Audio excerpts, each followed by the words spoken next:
الحمدللہ والصلاة والسلام علی رسول اللہ اما بعد عن ابی ہریرہ رضی اللہ تعالی عنہ، سیدنا ابو ہریرہ رضی اللہ تعالی عنہ سے روایت ہے، قال، وہ فرماتے ہیں، قیل، کہا گیا، یا رسول اللہ، یعنی کسی نے کہا،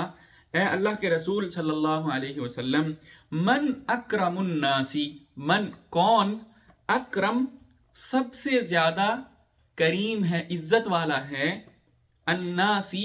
لوگوں میں سے، لوگوں کا سب سے زیادہ معزز فرد کون ہے، لوگوں میں سے سب سے زیادہ عزت والا کون ہے؟ قال، نبی صلی اللہ علیہ وسلم نے فرمایا، اتقاہم، اتقا سب سے زیادہ ڈرنے والا، سب سے زیادہ تقوی اختیار کرنے والا، ہم ان میں سے، یعنی ان میں لوگوں میں سے سب سے زیادہ جو تقوی اختیار کرنے والا ہے نا، وہ سب سے زیادہ عزت والا ہے۔ فقالو، تو صحابہ کہنے لگے، لیس عن ھذا نسألک، لیس نہیں، عن ھذا اس چیز کے متعلق، نسألو ہم سوال کرتے ہیں، کا آپ سے، یعنی ہم آپ سے اس حوالے سے سوال نہیں کر رہے تھے، یعنی اس اینگل سے ہم یہ نہیں پوچھنا چاہ رہے تھے۔ تو نبی صلی اللہ علیہ وسلم نے فرمایا، فیوسف نبی اللہ ابن نبی اللہ ابن نبی اللہ ابن خلیل اللہ، تو نبی صلی اللہ علیہ وسلم نے فرمایا کہ پھر سب سے زیادہ لوگوں میں عزت والا کون ہے؟ وہ حضرت یوسف علیہ السلام ہیں، جو اللہ تعالیٰ کے پیغمبر ہیں،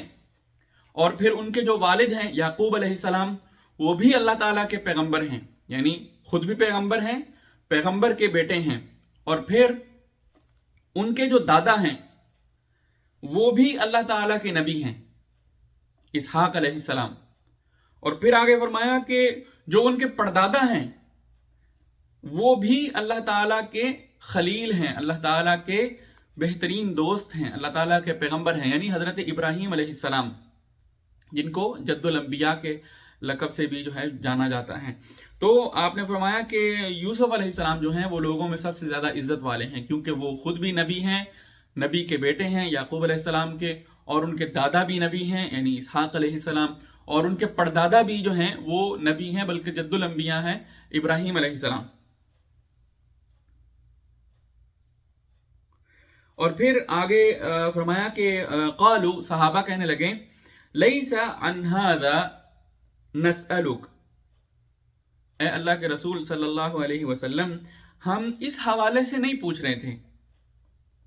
قال، تو نبی صلی اللہ علیہ وسلم نے فرمایا، یعنی جب آپ نے یہ سنا کہ وہ شاید کسی اور حوالے سے پوچھ رہے تھے، تو آپ نے ان کو ایک اور حوالے سے جواب یہ دیا، آپ نے فرمایا کہ فعن معادن العربی تسألونی، آپ نے یہ سوال پوچھا ان سے کہ فعن پس کیا،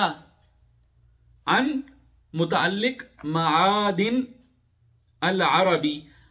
عرب کے خاندانوں کے متعلق، تسألونی تم مجھے پوچھتے ہو، تسألون یعنی تم پوچھتے ہو نی مجھے، تو کیا تم عرب کے خاندانوں کے متعلق پوچھ رہے ہو کہ مطلب کون سب سے زیادہ عزت والا ہے؟ معادن جو ہیں یہ اس کا جو معنی ہے وہ اصل ہے، جڑ اور سرچشمے کے معنی میں بھی آتا ہے، تو یہاں پر اس سے مراد جو ہیں وہ عرب کے جو خاندان ہیں، جو ان کی جڑیں ہیں۔ تو آپ نے فرمایا کہ کیا عرب کے خاندانوں کے متعلق مجھے پوچھ رہے ہو؟ خیارہم، تو پھر سنو، خیارہم ان میں سب سے بہتر جو ہیں، فی الجاہلیتی جاہلیت میں، یعنی جو ان میں سب سے بہتر تھے، ان کے خیر والے لوگ تھے جاہلیت میں، خیارہم فی الاسلامی، وہی جب مسلمان ہو جاتے ہیں تو اسلام میں بھی، مسلمان ہونے کے بعد بھی وہی سب سے بہتر لوگ ہوتے ہیں۔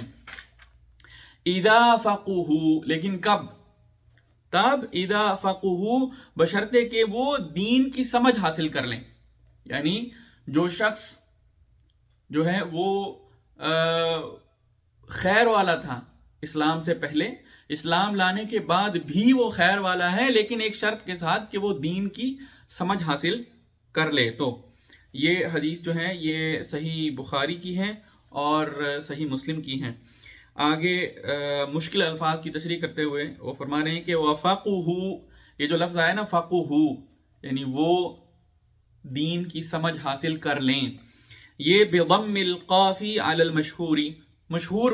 یہ ہے کہ اس کو قاف کی پیش کے ساتھ پڑھا جائے گا، وحکیہ کسرھا، اور اس کو زیر کے ساتھ پڑھنا بھی حکایت ہوا ہے، زیر کے ساتھ پڑھنا بھی بتایا گیا ہے بعض جگہ پہ، ٹھیک ہے۔ ای عالمو، اس کا مطلب کیا ہے؟ ای عالمو احکام الشرعی، یعنی انہوں نے شرع کے احکامات جو ہیں ان کو جان لیا، انہوں نے شریعت کا علم حاصل کر لیا، شرعی احکامات کا، یہ مطلب ہے اس کا۔ اللہ تعالیٰ سے دعا ہے اللہ تعالیٰ ہمیں عمل کی توفیق عطا فرمائے۔ وآخر دعوانا ان الحمد للہ رب العالمین۔